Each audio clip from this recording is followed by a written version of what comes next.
ইসলামাবাদে অনুষ্ঠিত ইরান যুক্তরাষ্ট্র শান্তি আলোচনা ব্যর্থ হওয়ার পর আরও উত্তেজিত হয়ে উঠেছেন মার্কিন প্রেসিডেন্ট ডোনাল্ড ট্রাম্প। জানিয়েছেন একদিনেই ইরানকে গুঁড়িয়ে দিতে পারেন তিনি, এমনকি নতুন হামলার পরিকল্পনাও করছেন। যদিও এর আগে হরমুজ প্রণালী খুলে দেয়া না হলে গোটা ইরানি সভ্যতাকে মাটির সঙ্গে মিশিয়ে দেওয়ার হুমকি দিয়েছিলেন।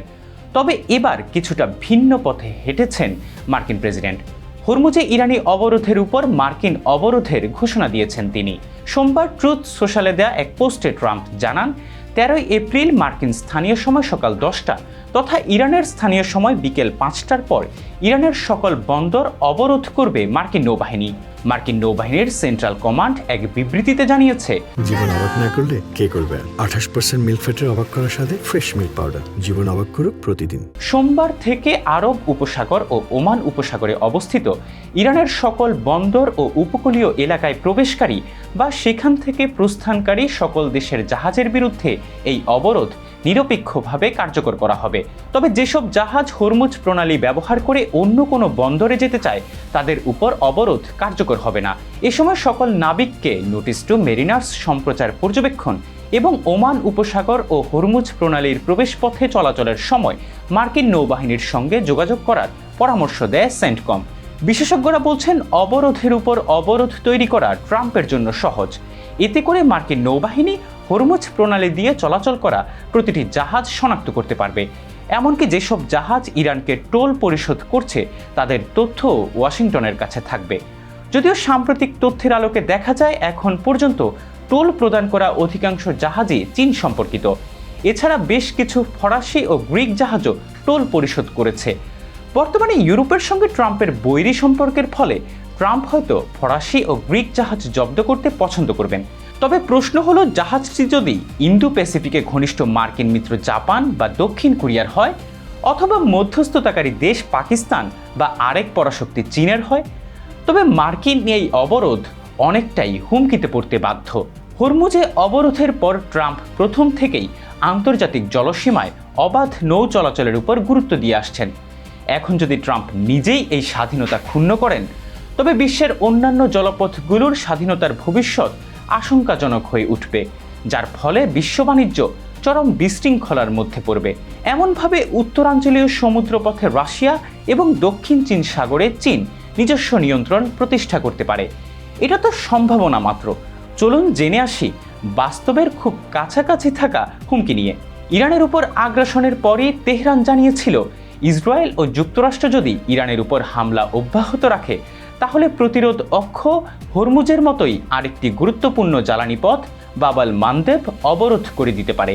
এই প্রণালীটি এশিয়া ও আফ্রিকা মহাদেশের মাঝে একটি অত্যন্ত গুরুত্বপূর্ণ সামুদ্রিক পথ, যার মাধ্যমে লোহিত সাগরকে এডেন উপসাগরের মাধ্যমে ভারত মহাসাগরের সঙ্গে যুক্ত করেছে। প্রণালীটি প্রায় 70 মাইল দীর্ঘ এবং এর সবচেয়ে সরু পয়েন্ট মাত্র 18 মাইল প্রশস্ত। প্রণালীর উত্তর পূর্ব পাশে রয়েছে ইয়েমেন এবং দক্ষিণ পশ্চিম পাশে আফ্রিকার দেশ জিবুতি ও ইরিত্রিয়া। এই প্রণালী দিয়ে বিশ্বের মোট সমুদ্রবাহিত তেলের প্রায় 5% পরিবাহিত হয়। পাশাপাশি বৈশ্বিক এলএনজির প্রায় 8% এই সমুদ্র পথ দিয়ে পরিবহন করা হয়। এছাড়াও বিশ্বের মোট বাণিজ্যিক পণ্যের প্রায় 10% বাব আল মানদেব দিয়ে পরিবহন করা হয়। ফলে ট্রাম্প যদি হরমুজে ইরানের অবরোধ মোকাবেলায় নতুন করে অবরোধ তৈরি করেন, তবে ইয়েমেনে ইরানের মিত্র হুথিরা গুরুত্বপূর্ণ এই জলপথে আবারও অবরোধ তৈরি করবে। এর আগে গাজায় ইসরায়েলি আগ্রাসনের সময় তারা ইসরায়েল ও যুক্তরাষ্ট্র সংশ্লিষ্ট জাহাজগুলোর জন্য এই পথে নিষেধাজ্ঞা জারি করেছিল। এমনকি তারা বেশ কয়েকটি জাহাজে হামলাও চালিয়েছে, যার ফলে বাব আল মানদেব ব্যবহার করে জাহাজ চলাচল উল্লেখযোগ্য হারে কমে আসে। পরবর্তীতে যুক্তরাষ্ট্রের সঙ্গে এক চুক্তির আলোকে প্রণালীটি পুনরায় উন্মুক্ত করে দেয় হুথিরা। ফলে বলাই যায়, ট্রাম্পের হরমুজ অবরোধ বাব আল মানদেবকে পুনরায় ঝুঁকিতে ফেলবে, যার ফলে মার্কিন আরব মিত্রদের জ্বালানি রপ্তানির যে সবশেষ রাস্তা ছিল তাও বন্ধ হয়ে যাবে, যা বৈশ্বিক অর্থনীতিতে মারাত্মক প্রভাব ডেকে আনবে। এমনিতেই হরমুজ প্রণালীতে ট্রাম্পের অবরোধ আরোপের কারণে তেলের দাম আবারও ব্যারেল প্রতি $100 পার করেছে। এদিকে ইরানের আইআরজিসি জানিয়েছে, অবরোধ কার্যকর করতে কোনো যুদ্ধজাহাজ প্রণালীর কাছে এলে তা চলমান যুদ্ধবিরতি লঙ্ঘন হিসেবে বিবেচনা করে এর বিরুদ্ধে কঠোর ব্যবস্থা নেওয়া হবে। অন্যদিকে ট্রাম্প অন্যান্য দেশগুলোকে এই অবরোধ কার্যকর করতে মার্কিন বাহিনীর সঙ্গে যোগ দেওয়ার প্রস্তাব দিলে যুক্তরাজ্য স্পষ্টভাবে জানিয়ে দিয়েছে তারা ট্রাম্পের পরিকল্পনার সঙ্গে যুক্ত হবে না। ফলে পূর্ব অনুমান অনুসারেই এই অভিযানে একেবারেই একা লড়তে হবে পেন্টাগনকে। আর ইসরায়েল আগেই জানিয়েছিল বিমান হামলা ছাড়া ইরানের পার্শ্ববর্তী অঞ্চলে কোনো অভিযানে মার্কিন বাহিনীর সঙ্গে লড়াই করবে না তারা। আর ইরানও জানিয়েছে মার্কিন অবরোধ কার্যকর করা হলে উপসাগরীয় বন্দরগুলোতে সবার প্রবেশাধিকার থাকবে, না হয় কারোই থাকবে না। ইরানের বন্দরগুলো যদি নিরাপত্তা হুমকিতে পড়ে তবে পারস্য উপসাগর ও ওমান উপসাগরের কোনো বন্দরই নিরাপদ থাকবে না। ফলে ইরানের বন্দর এড়িয়ে অন্য উপসাগরীয় বন্দরে জাহাজ পরিচালনা করতে হলে সেসব জাহাজকে ইরানের প্রতিরোধের মুখোমুখি হতে হবে, যা নিশ্চিতভাবেই লড়াইয়ের ক্ষেত্রকে আরও বিস্তৃত করবে। জ্বালানির বাজারে থাকা অস্থিরতার মধ্যেই মার্কিন মিত্র জাপান, থাইল্যান্ড, দক্ষিণ কোরিয়া এবং ফিলিপাইন্স নিজেদের জ্বালানি সরবরাহ নিশ্চিত করতে ইরানের সঙ্গে গোপন চুক্তি করেছে বলে বিভিন্ন প্রতিবেদনে উঠে আসে। অন্যদিকে এশীয় দেশগুলো মার্কিন প্রতিদ্বন্দ্বী রাশিয়ার কাছ থেকে আরও বেশি জ্বালানি কিনছে। পাশাপাশি জ্বালানি ঘাটতি কমাতে অস্ট্রেলিয়া, ফিলিপাইনের মতো প্রতিবেশী দেশগুলোর সঙ্গে জ্বালানি সহযোগিতা গভীর করছে চীন। ফলে ট্রাম্পের নতুন অবরোধ তার প্রতিদ্বন্দ্বীদের জন্য আরও বড় সুযোগ তৈরি করে দেবে, যার ধাক্কা ওয়াশিংটন কতটা সামলে উঠতে পারবে তাও প্রশ্ন সাপেক্ষ। পরিস্থিতি এমন দাঁড়িয়েছে যে ইরানের উপর আগ্রাসন নিয়ে এখন মার্কিন আইনি প্রণেতারাই বিভক্ত হয়ে পড়ছেন। রিপাবলিকান আইনি প্রণেতারা ট্রাম্পকে আগ্রাসী হতে উৎসাহ দিলেও ডেমোক্রেট আইনি প্রণেতারা চাইছেন ট্রাম্প যাতে এই যুদ্ধ থেকে দ্রুত সরে আসে, যা কখনোই মার্কিন জনগণের ইচ্ছায় শুরু হয়নি।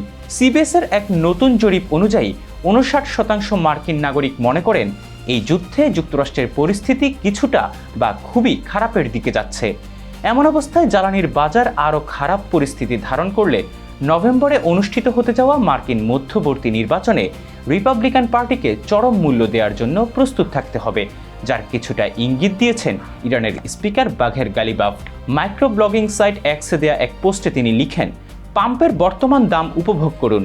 এই তথাকথিত অবরোধের কারণে শীঘ্রই আপনি $4 থেকে $5 তেলের জন্য নস্টালজিক হয়ে পড়বেন।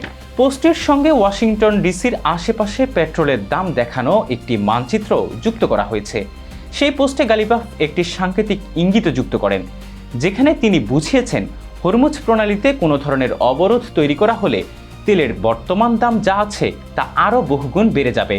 তিনি ওয়াশিংটনের তেলের দামের মানচিত্র দেখিয়ে পরোক্ষভাবে যুক্তরাষ্ট্রকে এই অর্থনৈতিক পরিণতির কথা মনে করিয়ে দিচ্ছেন। ফলে হরমুজ প্রণালী নিয়ে ট্রাম্প যে পরিকল্পনা করছেন তা কার্যত জুয়া খেলার সমান। এখন দেখার বিষয় এই পরিকল্পনা যুক্তরাষ্ট্রকে কতটা সুবিধা দেবে নাকি আরও বিপদে ফেলবে। এমন পরিস্থিতিতে দক্ষিণ পূর্ব এশীয় দেশগুলোর সংগঠন আসিয়ানের পররাষ্ট্রমন্ত্রীরা যুক্তরাষ্ট্র ও ইরানের মধ্যে যুদ্ধবিরতিকে একটি স্থায়ী সমাধানে রূপ দেওয়ার জন্য আহ্বান জানিয়েছেন। পাশাপাশি ইরানের দাবি মেনে ব্রিটিশ প্রধানমন্ত্রী কিয়ার স্টারমার ও ফ্রান্সের প্রেসিডেন্ট ইমানুয়েল মাখো পুনরায় মধ্যপ্রাচ্যে যে কোনো যুদ্ধবিরতি চুক্তিতে অবশ্যই লেবাননকে অন্তর্ভুক্ত করার আহ্বান জানিয়েছেন।